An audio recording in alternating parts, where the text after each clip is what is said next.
Olá pessoal, tudo bem? Eu venho aqui compartilhar com vocês um conteúdo que propositalmente eu deixei para produzir após o domingo de Páscoa. Todo ano a gente tem aquele conteúdo que já é conhecido, né? Todo ano a gente discute se a barra de chocolate é mais proveitosa do que o ovo de Páscoa. Então tem aquelas questões que todo ano são discutidas aí na Páscoa. E também uma das questões que é sempre discutida no feriado da Páscoa é a questão relacionada a: você sabe qual o verdadeiro significado da Páscoa? Então eu acho que, graças a Deus, o tempo passou e a gente já tem algo que meio assim pacificado nessa questão de o verdadeiro significado da Páscoa. Cada vez mais nós vemos pessoas se levantando para realmente glorificar a Cristo na Páscoa. E nós sabemos que, é claro, nós sempre teremos pessoas que falarão do ovo de Páscoa e da barra de chocolate ao invés de falarem do Cristo. E isso é irreversível, isso é inevitável. Mas o importante é que essas pessoas que decidam falar sobre a Páscoa do coelho e do ovo de Páscoa sejam pessoas que estejam fazendo isso de volição própria, de vontade própria. São aquelas pessoas que querem rejeitar o Cristo. Mas nós, como igreja, temos o dever de propiciar que todo aquele que realmente queira glorificar a Cristo na Páscoa o possa fazer com inteligência e com devoção. Tendo já então passado o feriado da Páscoa, eu quero compartilhar com vocês um aspecto específico do Cristo, que é um aspecto importantíssimo e que por vezes acaba sendo pouco comentado, porque já é um conteúdo mais relacionado à teologia, é um conteúdo que você consegue encontrar mais em seminários, em livros de teologia sistemática, do que numa pregação de púlpito, tá bom? Então, vamos lá, num vídeo bem objetivo, tentarei ser o mais breve possível, sem comprometer o conteúdo, tá bom? Então vamos lá, eu tenho 4 aspectos aqui que eu quero compartilhar com vocês. Eu quero falar sobre o aprendizado à obediência, vencer o pecado, vencer a morte e o estabelecimento da igreja. Esses 4 textos que eu quero passar com vocês são textos relacionados ao ministério do Jesus homem. Então todos nós sabemos que Jesus, o Cristo, né? A palavra Cristo significa ungido. O Cristo é aquele que foi ungido. Quem é ungido por alguém que tem mais honra, mais glória. Ou seja, o profeta, ele é ungido por Deus. O rei é ungido pelo profeta. E o Cristo prometido pelos profetas, ele seria ungido pelo próprio Criador, pelo próprio Yahvé.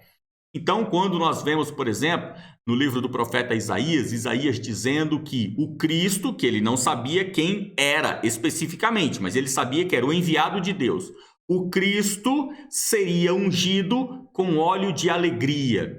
Então, quando nós falamos de Jesus Cristo, nós estamos falando de Jesus, o Jesus ou Yeshua, o filho de Maria, um homem. Este homem é o Cristo, ou seja, apesar de ser homem, ele foi ungido pela divindade, ele foi ungido por Yahvé. Então, Jesus, o Cristo. Esses 4 elementos que eu estou falando são elementos específicos do Jesus homem. Por quê? Porque Jesus, ele é, segundo a doutrina cristã, ele é plenamente homem. Ele não é assim, tipo homem, ele é perfeitamente homem em todos os seus aspectos. Aspectos físicos, aspectos comportamentais, os aspectos que os outros homens também apresentam diante da sociedade, diante das mulheres. Jesus foi perfeitamente homem. Mas Jesus também foi plenamente Deus. Então nós temos em Jesus o Jesus homem e o Jesus Deus, em uma unicidade absoluta no Deus Filho. Eu quero compartilhar com vocês 4 aspectos do Deus homem, Jesus homem, o Filho de Maria, e nós entenderemos aqui o porquê, a importância de Jesus homem, ministrando esses quatro ensinamentos, esses 4 adventos da história da humanidade para nós. Então vamos lá. O primeiro passo, o primeiro ensinamento, o primeiro ato, advento que o Jesus homem trouxe para nós foi o advento da obediência. Eu quero ler junto com vocês, eu estou lendo aqui na Bíblia de Jerusalém, é a que está aqui próximo de mim, não vou me preocupar com a versão aqui, vamos lá. Na Bíblia de Jerusalém, eu lerei então o capítulo 3 do livro de Gênesis, no verso 15. Diz assim, é um texto que todo mundo conhece. Porém hostilidade entre ti e a mulher, entre tua linhagem e a linhagem dela. Ela te esmagará a cabeça e tu lhe ferirás o calcanhar. É uma passagem muito famosa, eu não preciso explicar, você já sabe que Eva comeu do fruto, deu para Adão, Adão comeu do fruto e Deus chegou, pegou ali os 3 personagens, a mulher, o homem e a serpente e entregou 3 castigos, um para cada um dos personagens. Então, o cenário é esse. Aqui nós temos um texto que é chamado na teologia de protoevangelho. Por quê? Porque nesse texto nós já temos uma espécie de uma introdução ao Evangelho de Cristo. Nós temos essa introdução porque quando você olha esse texto, Deus, o Pai, está dizendo para Eva, Adão e a serpente. Então aqui nesse texto, Deus fala para a serpente. Porém hostilidade entre ti e a mulher, entre tua linhagem e a linhagem dela. Ela te esmagará a cabeça e tu lhe ferirás o calcanhar. Aqui na Bíblia de Jerusalém tem uma notinha de rodapé que é muito interessante, porque fala do aspecto que eu quero comentar com vocês. Aqui na nota de rodapé diz assim: este versículo constata a hostilidade fundamental entre a serpente e a humanidade, mas deixa entrever a vitória final da humanidade.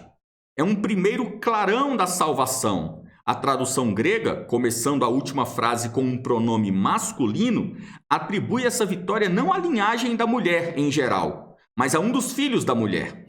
Então, quando nós lemos o texto, nós vemos que a intriga colocada é a intriga entre as duas linhagens, a descendência da mulher e a descendência da serpente.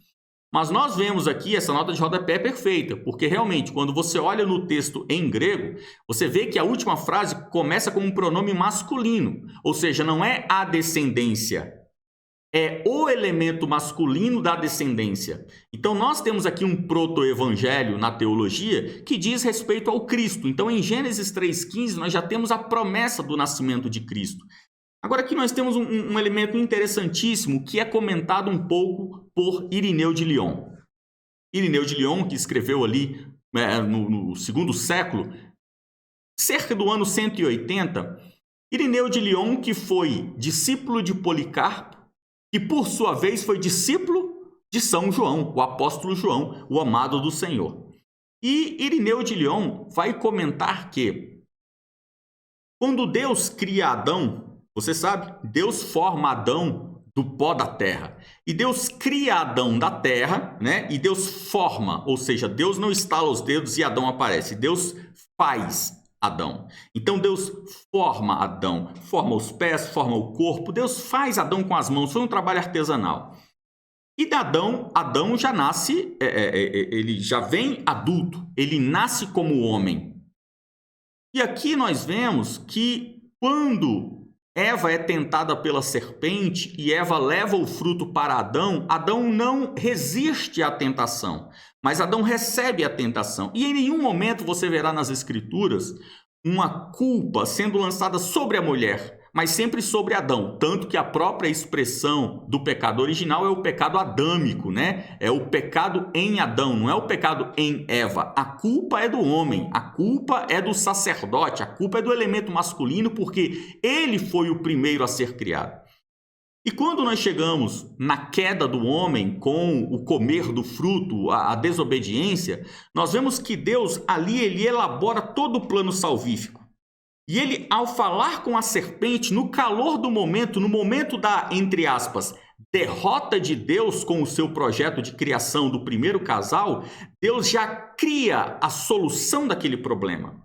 Então, em Gênesis 3,15, ao dar o castigo, naquele momento Deus já promete a solução, ao dizer para a serpente, tu lhe ferirás o calcanhar, mas ela lhe pisará a cabeça.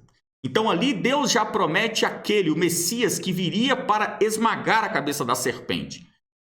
E nós vemos algo interessantíssimo que Irineu irá comentar, que é justamente o momento onde, na plenitude dos tempos, nasce a bendita, a anunciada pelo próprio Javé, semente que virá para esmagar a serpente. Quando Jesus nasce, Jesus não vem como Adão. Jesus ele não vem pronto, com 30 anos de idade para começar o seu ministério.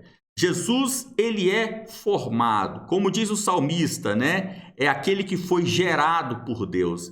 Então Deus, diz o texto nos evangelhos sinópticos, que ao anunciar para Maria que ela receberia o próprio Filho de Deus, diz o texto que o Espírito do Senhor a cobrirá com sua sombra. Então, o Espírito Santo de Deus, ele cobre Maria, que é uma alegoria, uma figura alegórica da Escritura para mostrar que Maria recebeu a semente divina de Deus. O Espírito Santo de Deus, como todos nós sabemos, ele engravida Maria. Maria, ela engravidou do Espírito Santo de Deus. Por isso, ela sendo virgem, ela engravida sem perder a virgindade. Ela permanece virgem após engravidar. Então, Deus, ele deposita a semente da própria divindade, a sua própria semente no aspecto masculino, dentro de Maria. E Maria complementa aquela gestação divina por meio do seu óvulo feminino, de seu óvulo de mulher que ela tem. Então, nós temos em Maria a gestação da própria divindade. O Deus, ele vai passar por um processo de desenvolvimento de 9 meses. E aí nós já temos o Jesus homem. Porque nós temos essa junção da semente do homem-deus e nós temos a junção dessa semente com o óvulo da mulher. E ali nós temos então uma gestação de 9 meses. Maria não ficou grávida 24 horas. Ela ficou grávida 9 meses. Após os 9 meses, Jesus irá nascer como qualquer outro nascimento de mulher. Jesus irá nascer e após nascer, Jesus, segundo diz as Escrituras no Evangelho de Lucas, Jesus crescia em estatura e sabedoria. Então Jesus se desenvolveu, ele cresceu e ele até mesmo aprendeu. E diz a Escritura, nós vamos ver mais à frente, que ele aprendeu até mesmo a obedecer. Como, por exemplo, quando Jesus faz 12 anos, Maria e José levam Jesus até Jerusalém para comemorar a festa da Páscoa. E Jesus ia todos os anos, né? Diz a Escritura que todo ano Maria e José levavam Jesus, né? Ia ali o casal com o garotinho, iam todos eles para Jerusalém. E quando Jesus tinha 12 anos, aconteceu aquele episódio super engraçado, né? O episódio é icônico, onde Maria e José vão, comemoram a festa e voltam para casa. Ao voltarem para casa, né? Eles não moravam em Jerusalém, ao voltarem para casa, volta toda uma comitiva, né? Porque no mundo judaico, todos os judeus saíam das suas cidades e iam para Jerusalém. Jerusalém era uma cidade sagrada, ficava lotada de judeus da diáspora. Então, Maria e José, voltando de Jerusalém, voltaram com uma caravana. E não sabiam onde estava Jesus. Mas naquela caravana, aquela multidão, né, Maria supõe que Jesus estava por ali, né, no meio da garotada, dos meninos, brincando com os amiguinhos e tal. Então, não, fica tranquilo que Jesus está por aí brincando e a gente, quando chegar lá na cidade, a gente se encontra. E diz a Escritura que, num determinado momento, Maria e José começam a ficar preocupados porque eles não encontram Jesus. E eles passam 3 dias procurando o filho, procurando Jesus. Ao fim dos 3 dias, eles encontram Jesus no templo, ali discutindo, né, debatendo as Escrituras com os mestres ali no templo. Então, nós vemos que Jesus ele passou até mesmo pelas peripécias, né, que a gente passa na infância. Jesus também passou por algumas peripécias. E a gente vê que Jesus ele se desenvolveu. Jesus ele cresceu. E ele, mesmo sendo Deus, ele esperou fazer 8 dias para ser circuncidado, esperou fazer 12 anos para começar a debater com os fariseus, esperou fazer 30 anos para começar o seu ministério sendo batizado por João Batista, que precisava vir antes dele. Quando nós vemos esse texto de Gênesis 3,15, nós vemos uma solução encontrada e aplicada por Deus para fazer o novo Adão, como diria Paulo, né, o segundo Adão, de uma forma diferente pela qual ele fez o primeiro. Deus entendeu que o homem, para poder ser salvo, para poder resistir ao pecado, para poder vencer a Satanás e vencer a morte, o homem precisa aprender. Então Jesus, ele não vem como adulto. Jesus não vem aos 30 anos. Jesus não vem pronto. Jesus passa 9 meses na barriga de uma mulher. Jesus passa 30 anos vivendo no mundo. Com a mãe, brincando com as crianças, debatendo no templo, ajudando o pai no trabalho. Depois de 30 anos, Jesus já passou por 3 décadas de aprendizado. Então vamos aqui ler o texto que está na Epístola aos Hebreus. Aquela epístola que ninguém sabe quem é o autor, né? Alguns acham que foi Barnabé, alguns acham que foi Paulo, mas isso não importa para nós. Vamos ler Hebreus capítulo 5, verso 8. Vamos lá.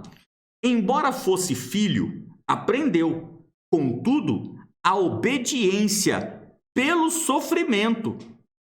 Verso 9. E, levado à perfeição, se tornou para todos os que lhe obedecem princípio de salvação eterna, tendo recebido de Deus o título de sumo sacerdote, segundo a ordem de Melquisedeque. Então nós vemos aqui no texto que Jesus aprendeu a obediência pelo sofrimento e levado à perfeição. São termos que, se forem pronunciados não lendo a Escritura, mas pronunciados de boca, quem ouvir dirá herege. Se você, ao fazer uma pregação, né, emitir aqui uma mensagem, falar que Jesus aprendeu e que ele foi aperfeiçoado, as pessoas dirão que você é um herege. Por quê? Quem aprende é porque não sabia. Quem se aperfeiçoa é porque não era perfeito. Porém, a Escritura nos diz que Jesus aprendeu, e aprendeu pelo sofrimento, e que Jesus foi aperfeiçoado. Isso daqui não é uma heresia, obviamente está na Escritura, a gente está vendo. Isso daqui não é uma heresia sequer no aspecto intelectual, entenda. Quando Adão, ao não passar pelo processo de obediência, é tentado, quando Adão, ao não ter tempo para se aperfeiçoar, é tentado, Adão está justamente mostrando aquilo que aconteceu por mais de 2000 anos, desde as primeiras civilizações com os patriarcas, Noé, Abraão, até o nascimento de Cristo Jesus. O que é a história do Velho Testamento? Quando nós olhamos a história do Velho Testamento, nós vemos a história de um povo que foi escolhido por Deus, foi separado por Deus, um povo que recebeu muito poder de Deus, porque em todo o planeta Terra só havia um templo do Deus verdadeiro, e Deus só aparecia naquele templo, e aquele templo ficava na cidade de Jerusalém.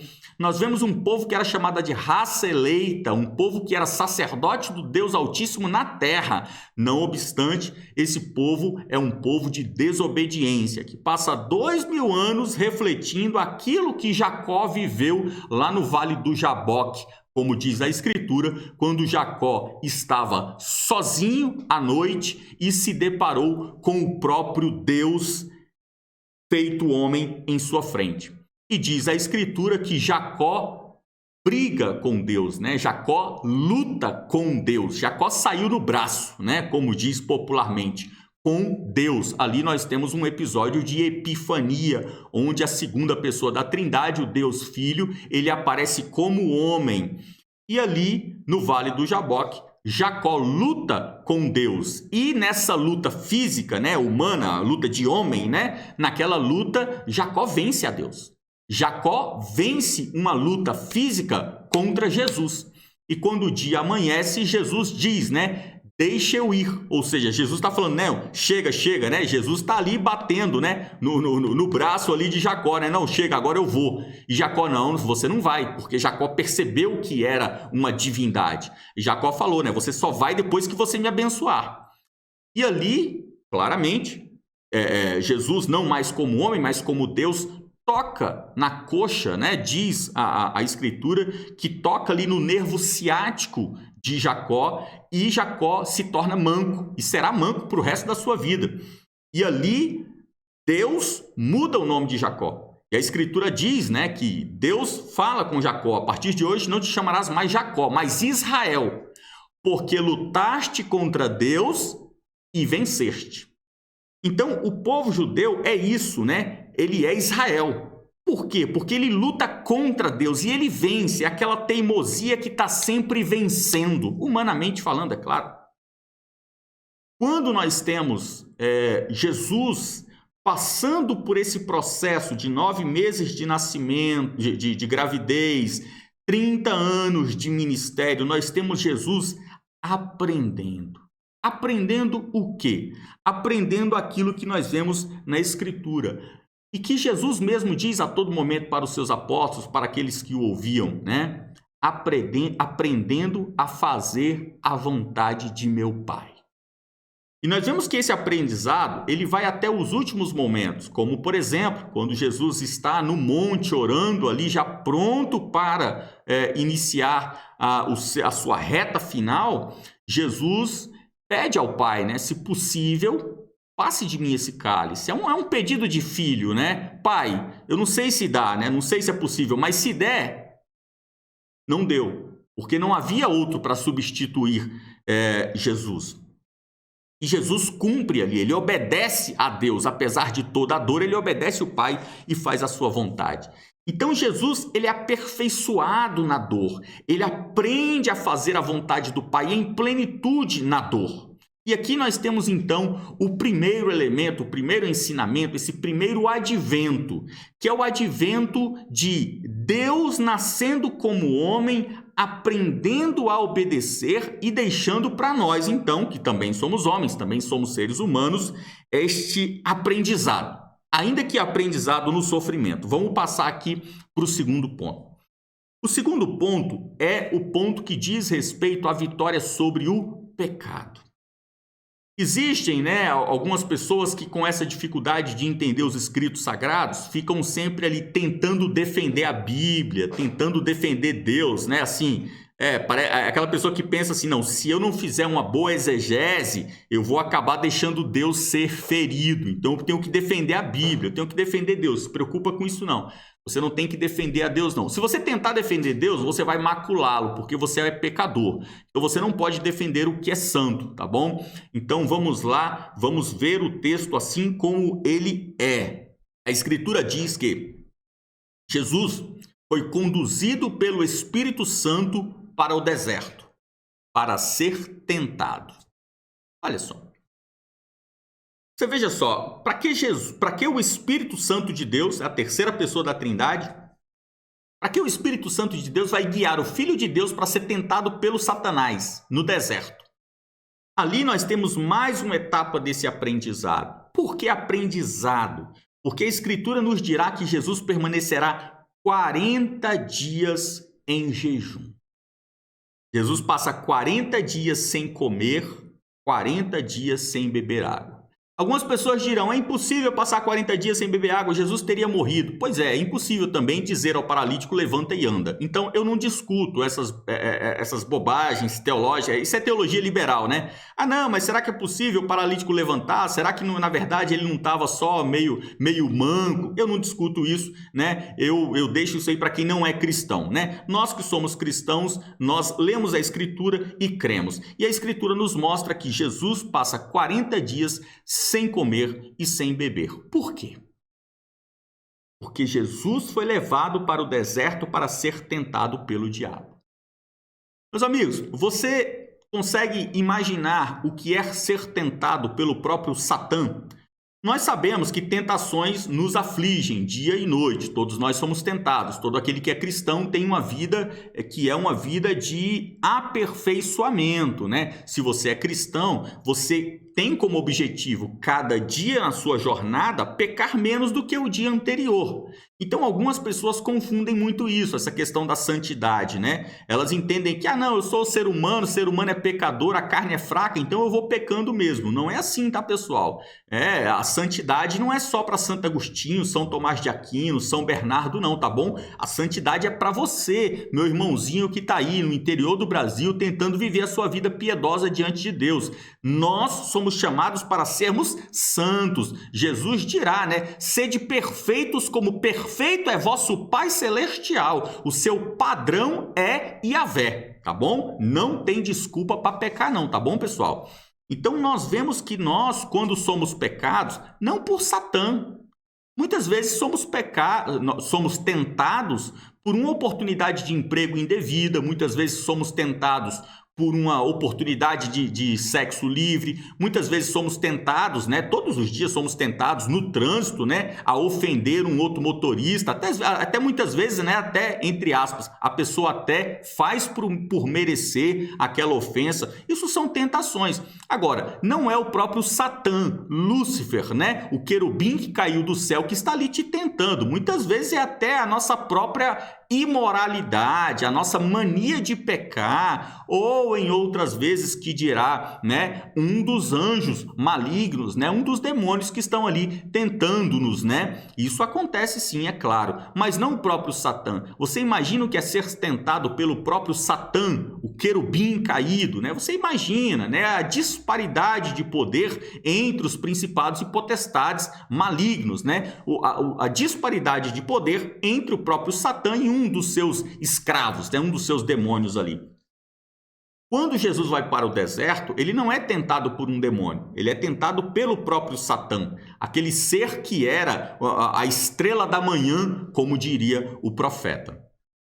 E naquele momento, Satã tenta a Cristo com 3 tentações, com 3 oportunidades diferentes, 3 opções diferentes de pecado, e todas as 3 dizem respeito a fraquezas humanas, né? Como fome, como glória e como poder, o Kratos, né? O poder político sobre o planeta Terra, a grande realização de Elohim, o Deus Criador. Naquele momento, nós vemos que Jesus se sai perfeitamente bem e ele vence o pecado, ele vence a tentação, ele vence o tentador. E ele vence por quê? Ele vence porque ele se prepara. Algumas pessoas ficam assim, poxa, mas se Jesus não tivesse se preparado, passado 40 dias em jejum, ele teria vencido de qualquer forma, afinal ele é Deus? Pois é isso que a gente tem que entender. Jesus, ele é plenamente Deus, mas ele é plenamente homem. E o apóstolo amado do Senhor, João, dirá que Deus, para nascer de Maria, ele se despiu de toda a sua glória. Nós podemos dizer que, divinamente, Jesus estava fragilizado. Porque Jesus veio como homem e é mistério entendermos esse aspecto. Muitas pessoas morrem de medo de blasfemar, de cometer aqui uma heresia e dizer que não, Jesus é plenamente homem. O que é isso, Fernando? Não é não. Ele foi plenamente homem e você vai entender nesse vídeo porque tem que ser assim. Jesus não poderia não ser plenamente homem. Jesus foi tentado sim. E como e por ser homem, ele teve que se preparar. E ele se preparou e venceu a Satanás ali no deserto.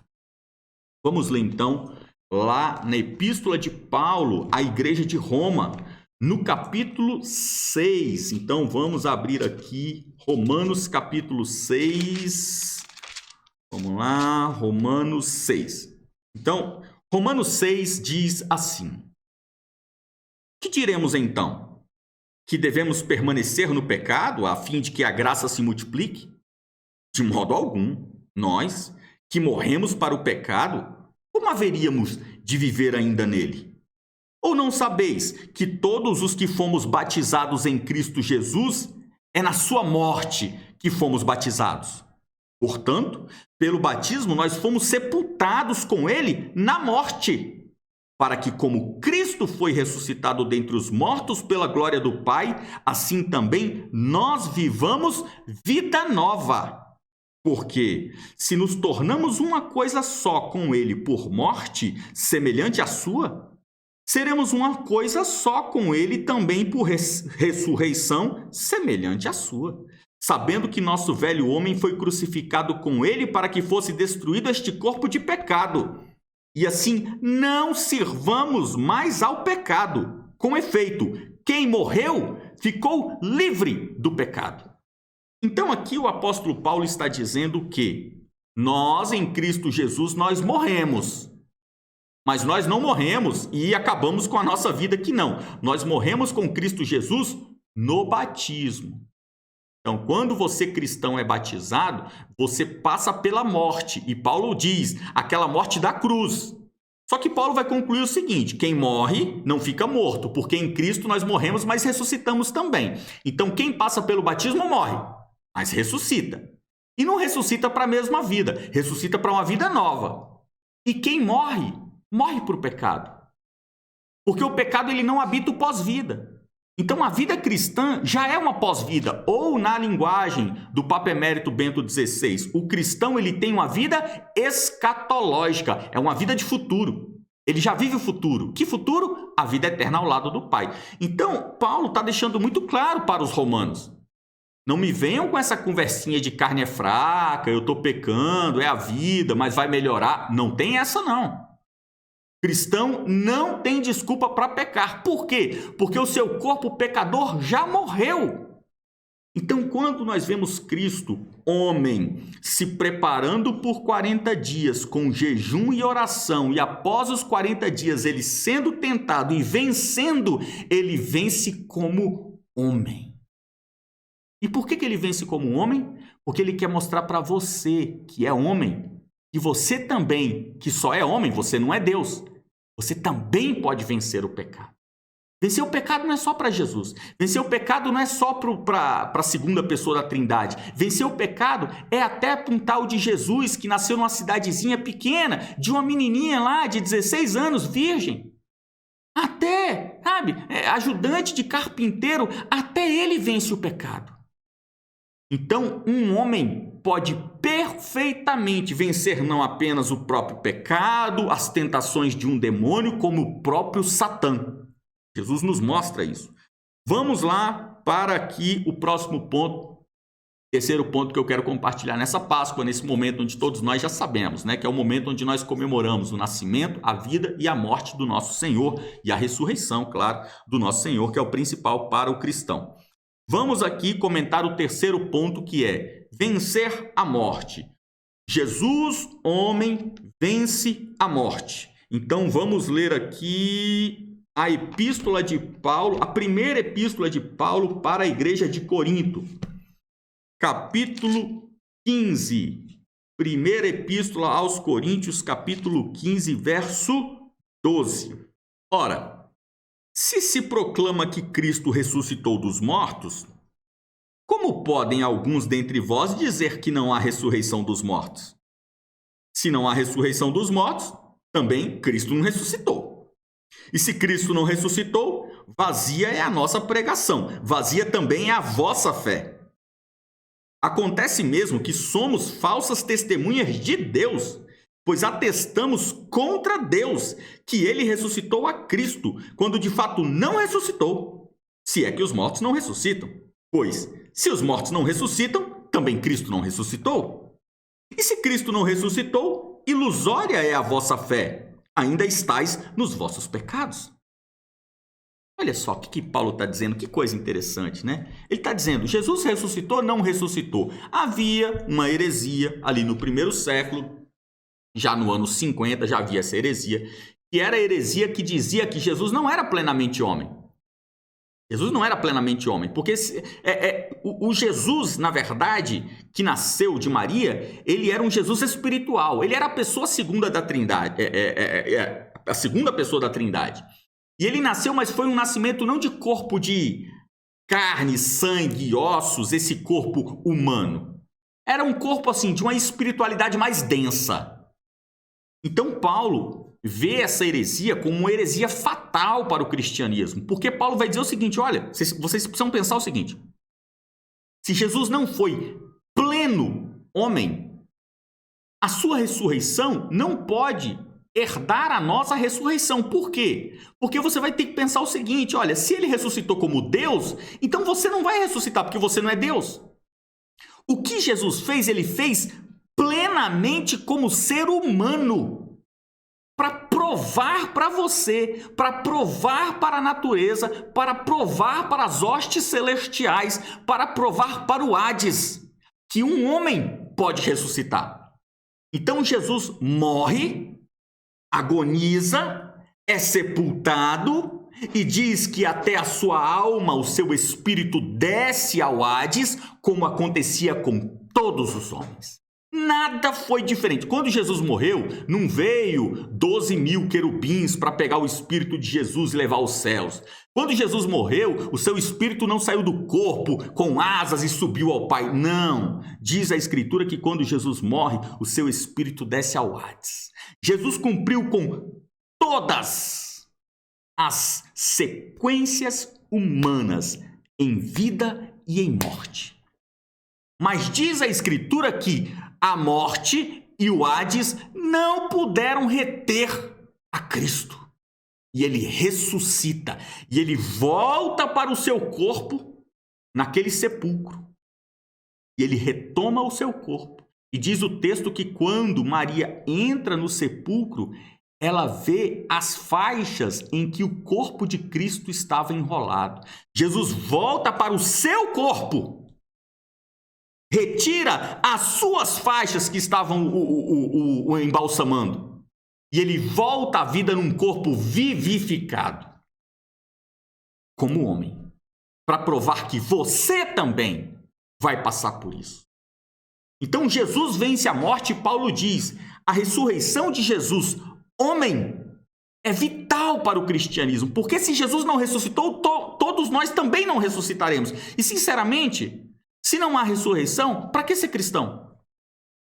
A gente vai morrer, vai acabar mesmo. Tanto faz se você é cristão, se você não é cristão, se você é ímpio, pagão. E daí qual a diferença? Vai todo mundo morrer. A diferença é que quem é cristão não vai morrer e acabou. Quem é cristão vai morrer, mas vai voltar. Ah, mas vai voltar no próprio corpo? Sim, no próprio corpo. Vivificado. Porque carne e sangue não podem herdar o reino de Deus, mas você vai voltar para o próprio corpo. E a Escritura diz que, na verdade, todos ressuscitarão. Alguns para a condenação eterna e outros para a glória eterna. O quarto advento, né? Advento porque separou a história da humanidade. Jesus, ele separa não apenas o calendário humano, Jesus separa a própria existência humana sobre a terra. Jesus, com a sua morte e principalmente com a sua ressurreição, ele tem um advento cósmico. Nós sabemos, né? Deus cria todo o universo, mas a coroa da criação de Deus não é Júpiter, Plutão, Andrômeda, né? A coroa da criação de Deus somos nós. Então vamos lá, vamos ler aqui o texto referente ao quarto advento que eu quero compartilhar com vocês nessa Páscoa de 2022. Eu quero ler aqui junto com vocês a primeira epístola de São Pedro. Primeira epístola de Pedro, capítulo 2. Vamos ver o verso... Vamos ler o 2. Vamos ler a partir do verso 4. Isso, 2... 1 Pedro 2,4 diz assim: chegai-vos a ele, a pedra viva, rejeitada, é verdade, pelos homens, mas diante de Deus, eleita e preciosa. Do mesmo modo também vós, como pedras vivas, prestai-vos à construção de um edifício espiritual, para um sacerdócio santo, a fim de oferecer de sacrifícios espirituais aceitáveis a Deus por Jesus Cristo. Com efeito, nas Escrituras se lê: eis que ponho em Sião uma pedra angular, escolhida e preciosa, quem nela crê não será confundido. Isto é, para vós que credes, ela será um tesouro precioso, mas para os que não creem, a pedra que os edificadores rejeitaram, essa tornou-se a pedra angular, uma pedra de tropeço e uma rocha que faz cair. Eles tropeçam porque não creem na palavra, para o que também foram destinados. mas vós sois uma raça eleita, um sacerdócio real, uma nação santa, o povo de sua particular propriedade, a fim de que proclameis as excelências daquele que vos chamou das trevas para a sua luz maravilhosa.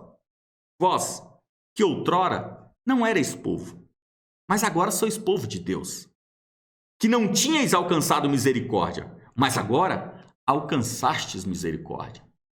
Olha só o que o apóstolo Pedro está dizendo.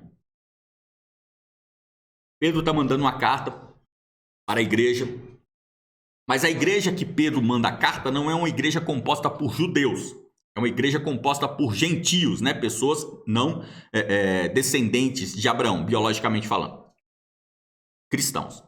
Então Pedro escreve para aquela igreja e Pedro está dizendo, olha, presta atenção numa coisa. Existe um edifício que está sendo construído. E esse edifício todo que está sendo construído, ele tem como pedra fundamental uma pedra que os construtores rejeitaram. Como é que funciona isso? Naquela época ali, no primeiro século, Império Romano, as casas eram construídas de pedra. Não tinha casa de madeira, de tijolo de barro como o nosso aqui, né? As casas eram construídas com pedras. E aquelas casas eram construídas da seguinte forma. Primeiro, cavava-se o solo numa determinada profundidade para que ali fosse colocada a base, que também era de pedra. Mas a base, como não se utilizava como nós hoje, né? Nós temos ferro, argamassa, vários elementos diferentes. Ali as casas eram com pedras de encaixe. Então, a casa inteira precisava ter numa das suas quinas, né? Um dos cantos da casa, quadrada, né? Retangular. Um dos cantos precisa ter uma pedra grande, que vai ser a primeira pedra, é a pedra fundamental. Você coloca aquela pedra, coloca ela, encaixa ela bem na base, no cantinho, deixa ela perfeita, sólida. Encaixou? Ok. Depois dela, vem toda a casa. Então, você vem com as demais pedras encaixando nela. Então, aquela pedra fundamental era a pedra mais importante da construção. Por quê? Ela era a base na qual as outras se encaixariam. Se as outras pedras não se encaixassem perfeitamente nela, a casa ia ficar mole, ia tremer, ia rachar. Então, a construção depende da pedra fundamental, da pedra principal, pedra de esquina, tinha várias palavras, vários termos. E Pedro está dizendo que a igreja é um edifício que foi construído sobre uma pedra fundamental. Só que essa pedra fundamental ela foi uma pedra rejeitada pelos construtores. Aqui Pedro está claramente falando dele mesmo, da sua raça, dos judeus. Pedro está falando, vocês, igreja, vocês aí que estão me ouvindo, que estão lendo essa epístola, vocês nem são judeus. Vocês não são descendentes de Abraão. Só que vocês são pedrinhas vivas dessa edificação que é a igreja. E saibam que essa igreja ela não foi construída por uma pedra judaica. Ela foi construída por uma pedra desprezada pelos judeus.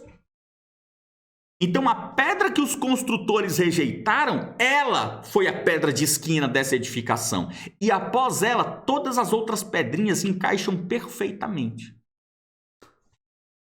Pedro está dizendo, olha, vocês nem eram raça eleita. Vocês não eram sacerdotes, né? Vocês nem eram povo, vocês nem eram um povo. Mas agora sois raça eleita. Por quê? Porque a raça eleita, qual era a raça eleita, pessoal? Os judeus. Mas Pedro está dizendo, olha, eu mesmo sendo judeu, eu confesso para vocês, agora na nova aliança, a raça eleita não é mais o judeu. A descendência de Abraão acabou a importância, não tem mais importância se você é da tribo de Benjamim, de Judá, de Zebulon, não faz importância nenhuma, de Rúben, não tem importância.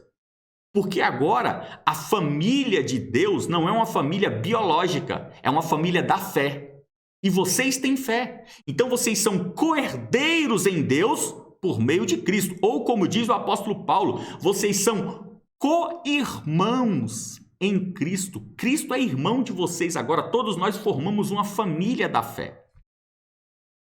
Quando Pedro está dizendo isso, Pedro está dizendo, vocês agora são sacerdócio real, nação santa, raça eleita, povo escolhido por Deus.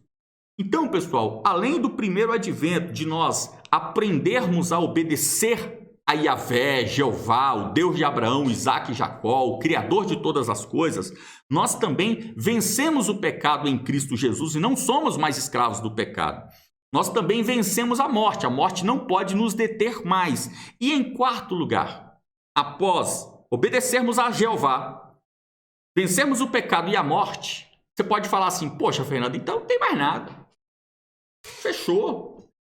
Não estou pecando mais. Vou ressuscitar se eu morrer. E, aprendi a fazer a vontade do Criador do universo. O que mais que eu posso querer? Só que agora tem a parte do trabalho. Então, nem tudo são flores. Quarto advento de Cristo para o homem. Você agora faz parte do corpo de Cristo.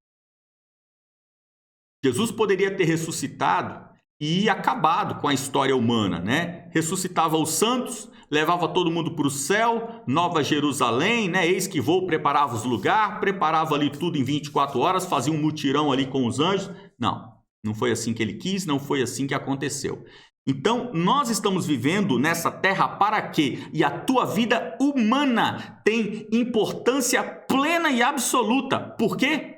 Porque você, meu amigo, você tem trabalho a fazer. Você não está aqui de brincadeira. Você não está aqui para ter sucesso na vida profissional. Você não está aqui para comprar sua casa própria. Você não está aqui para conseguir tirar aquele seu primeiro carro 0 km da concessionária. Você não está aqui para ter muitos filhos. Você não está aqui para nada. Não há missão humana, além de aquela missão que cumpre com o primeiro ponto da nossa confissão de fé.